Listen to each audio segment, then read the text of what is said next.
এক ছোট গ্রাম হাসিপাড়া। গ্রামের ছেলে রামু খুব কৌতূহলী আর দুষ্টুমি পছন্দ করত।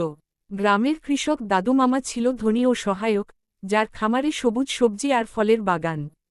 একদিন রামু খামারে গিয়ে দাদু মামাকে সাহায্য করতে চাইল।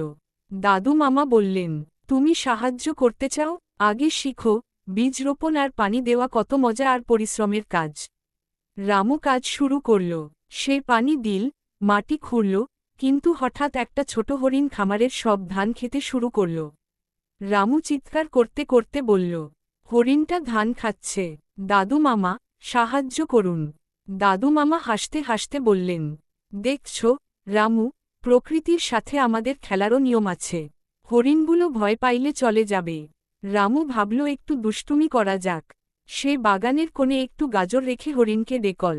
হরিণ গাজর খেতে গিয়ে ধানের খামার থেকে দূরে চলে গেল। তারপর হঠাৎ পাখিরা বাগানে এসে সব শাক সবজির ওপর দৌড়াতে শুরু করল। রামু আর দাদু মামা মিলে হাসতে হাসতে পাখিদের ধরার চেষ্টা করল। পাখিরা একদম ফাঁদে পড়ল না, তবে সবাই মজা পেল। শেষে দাদু মামা রামুকে বললেন, দেখছ রামু, খামারের কাজ শুধু পরিশ্রম নয়, এখানে ধৈর্য আর মজাও আছে। প্রকৃতির সঙ্গে খেলতে হয়, তবে সতর্ক থাকতে হয়। রামু হেসে বলল, দাদা, আমি বুঝেছি, ফসল চাষ করা কঠিন, তবে প্রকৃতির সঙ্গে খেলাটাও মজার। সেদিন থেকে রামু সবসময় দাদু মামার সঙ্গে খামারে যেত, হরিণ আর পাখির দুষ্টুমির মাঝেও কাজ শিখত। গ্রামের সবাই মজাপূর্ণ দিন কাটাত আর হাসিপাড়া নামের গ্রাম আরও খুশি হয়ে উঠল।